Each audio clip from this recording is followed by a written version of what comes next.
an inner city school, and I'd have one or two mothers 2 or 3 times a week, sometimes every day, coming in 30 minutes late with their bonnets and their pajamas and their footies, bringing their kid in, stopping my class 30 minutes late every day, and then copping attitude with me when I would say, you need to bring your child on time. She goes further than most people would on this topic, and the reaction is immediate. Is the new face of villainy in America now black women? This comes as we're being bombarded by more and more videos on social media of them in street fights and brawls on reality shows. In the last week alone, black women have been blamed for the chaos at Daytona Beach's spring break. Law enforcement even calling one out by name, demanding $1 million in restitution for the damages in that city. Here is number one offender, Elia Brooks. She got a certified letter basically saying that it's come to our attention that you're advertising, promoting, or sponsoring, or organizing, or arranging via social media a Daytona Beach takeover. Then even some black men blaming black women for the new dress code at the Houston Livestock Show and Rodeo. Embarrassed us so bad for the Houston Rodeo that this have to be talked about. And we've been telling y'all this.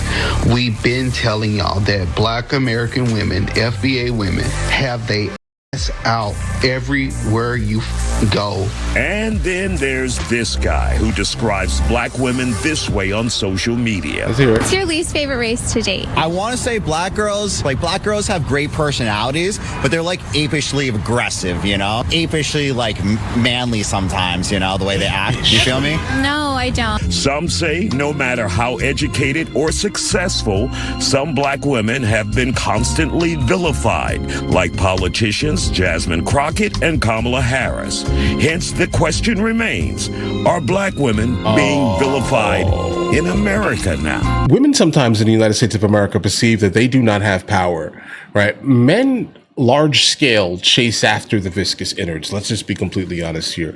And if the guys who were the worst men, the non-lames, let's say, within the community were getting no access to the viscous innards, then guess what they would not be? Okay.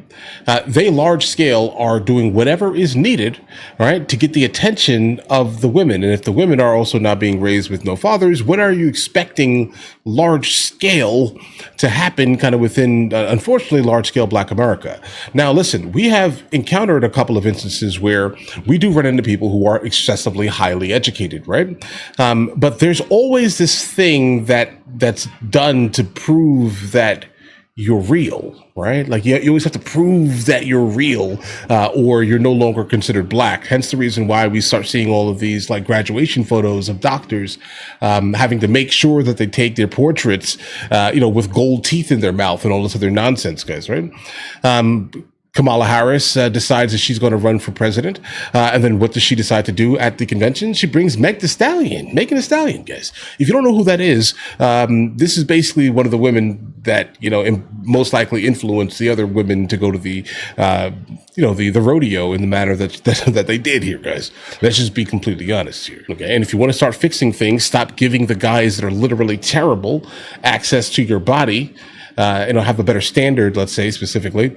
And then kind of by default, the communities will start getting better here. Is it every single woman? Absolutely not here. But unfortunately, it's a lot, right? And it's too many to say that the rule dictates that that's not what is chased after, not the thug. People love the thugs. Maybe it's the bad guy thing. I don't know what it is here, but stop giving those guys energy.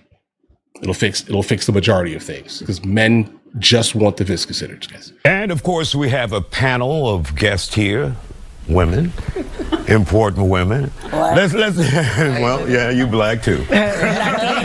So let's get to it, Yolanda. Is this over-exaggeration? Is this a fair assessment? Unfair? Your thoughts about what we're seeing on social media bombarding us? So first of all, it's not new. Black women are always the boogeyman, always. We're angry, we're aggressive. These are all things they say about us. And so I don't know why people are paying attention to it now. It was not true then, it's not true now. I'm just listening to how you're speaking and how you're handling yourself. But either way. I don't know why people are paying attention to it now. it was not true then, it's not true now. And if I am angry, considering black women are the #1 target of everybody, then I'm justifiably angry if I am angry. So I'm gonna take it and I'm gonna own it. So again, this is not new, it's old, but you know what? I've been black all my life. I'm gonna die black. And the one thing I know black women will do is we will survive and we will thrive. And y'all can just keep hating, because for whatever reason, your name always on our lips. And so we must be doing something, because you want our lips, you want our backsides, you want it all. You want our color, you roasting yourself, you're looking old before your time, because you want everything black. You want to culturally appropriate. All right, Angela, let's hear from you, your thoughts about this. So here's my thoughts about this. I think the reason we're seeing more and more of these incidents is because people have cell phones, people have social media. I don't think it's necessarily something that's new. I think it's been a problem. It's gotten more and more aggressive, and this is about individual behavior. This is about people who do not take responsibility for the way they act, look, behave. I can remember being a teacher in an inner city school, and I'd have 1 or 2 mothers 2 or 3 times a week, sometimes every day, coming in 30 minutes late with their bonnets and their pajamas and their footies, bringing their kid in, stopping my class 30 minutes late every day, and then copping attitude with me when I would say, you need to bring your child on time. We have a situation where in the black community, unfortunately, there is a lack of father and parental father strong figures in the home. And so you're seeing a lot of behavior because of that outcrop of that. And instead of like blaming whitey or blaming slavery or whatever the things that are going to be blamed on this panel, I'm 100% sure. Instead of blaming whitey, why not take a look at the behavior that's going on with some members of the black community and have a come to Jesus with them about it? Bunke, your thoughts about this? Well, I've been a teacher at both inner city and suburban schools. And in the inner city, we were never scared of school shootings, right? So when we're talking about different groups being vilified, if we're looking at the history of America and who has done the most violent crimes, it's your people. In regards to the way black women are viewed, I'm going to continue speaking, but I'm going to make sure that you're not intimidated right now, are you? I want to make sure you're comfortable, because as a black woman, that's what we have to do in order to have a platform, right?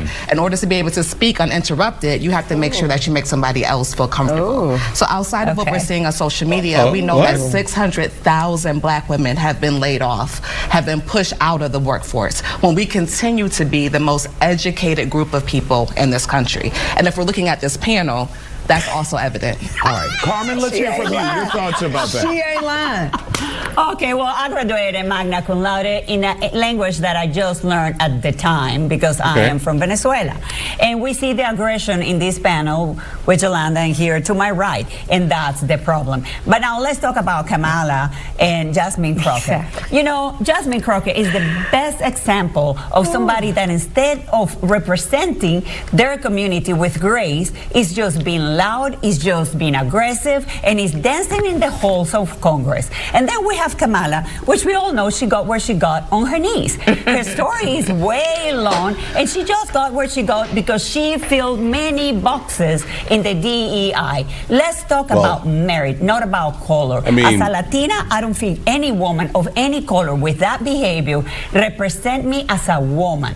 I'm a minority. I want people to get places based on merit. All right, Jasmine, Terry, let's hear from you. So I think we need to stay on topic. So we're going to go back to Yolanda for her initial. Let's go back to history, right? Black women were told to cover their hair because it made white women uncomfortable, right? So the reality is, whether you breathe or not, baby, we're the standard.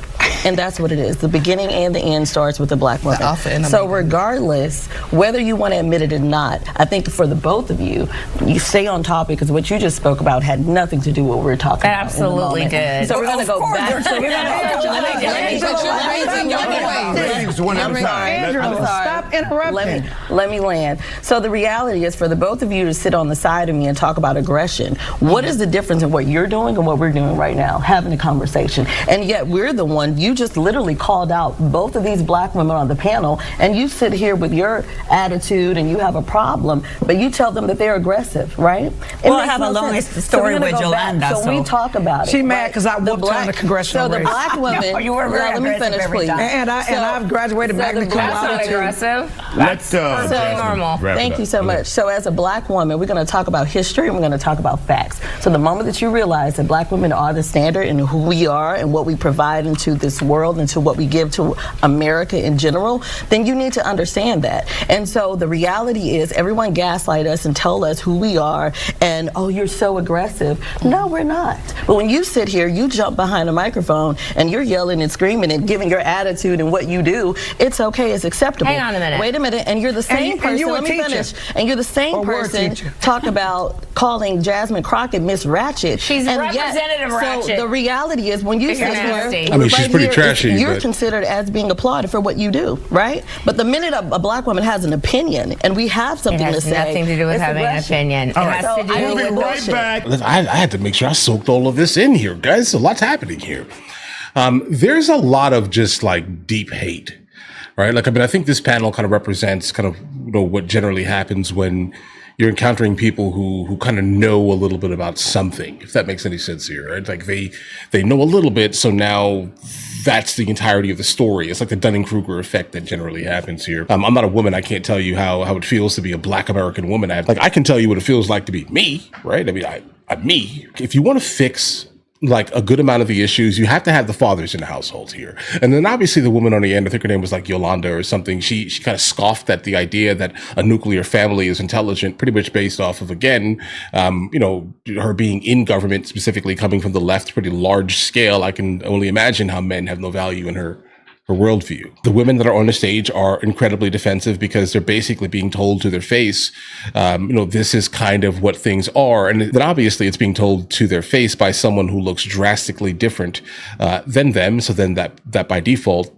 it means that it's immediately like a race issue, not so much a culture issue. Because again, I know Black Americans who do not act the way that you see on TV, right? But then I also do know Black Americans who act the way you see all over the social media, etc. The goal should be, in fact, is to weed them out. I mean, if you look at all the cultures around the world here, they generally don't push forward some of the worst examples of them, if that makes any sense here, right? I mean, and we have a problem and we have a problem in the United States of America, specifically in the Black American community, at least, right? With pushing forward the most irrelevantly toxic individuals on this planet here. And the goal should be within any subgroup, et cetera, of Americans, right? They should be to not promote the people that have the ability to absolutely annihilate households. If you look at other communities, there's a lot more there's a lot higher likelihood, right, of nuclear families. That's just a reality here. Guys, are there great fathers? I'm a great father. Understand there are always exceptions to rules, but the problem is that the ones who are pushed forward, for example, growing up, I've always been considered lame, right? Because I spoke multiple languages. I cared a whole lot about like education specifically, you know, and to the point where once I got of age, I literally left the United States of America, right? I have now officially spent more time outside of the United States of America than inside of the United States of America within my lifetime. I have met Black people, Black women all around the planet here. And within all of like the Black groups around the planet here, everyone knows to kick out the garbage people, bro. Like everyone. It's like, we're not going to go ahead and promote you and say you represent us. We're not going to allow that to happen because you are toxic, right? Like you make us look terrible. So we're not going to go ahead and promote the ones who are obviously in some niche, you know, thing, because the last thing we want is for our community to now be known as that, right? If you want to fix things, stop. I'm telling you, the biggest fix on the planet would be to stop giving trash bag men access to your body, bro. Stop doing it, right? Then what happens to the community? The guys realize, oh, I don't need to be that in order to get that, if that makes any sense, guys, right? They'll fix things, because that's pretty much how things run in a lot of other places. You're not going to go ahead and give the random, nobody down the street your body, bro. Why would you doing that? But hey, listen, I forgot. I'm lame. My opinion doesn't matter. And I lost my black card years ago, apparently. I've been told on the internet. I'm no longer black, apparently. But all right, listen, I'll catch you guys later. You guys all have an absolutely amazing day. Enjoy your day thoroughly. This topic is crazy, guys. It's wild. But all right.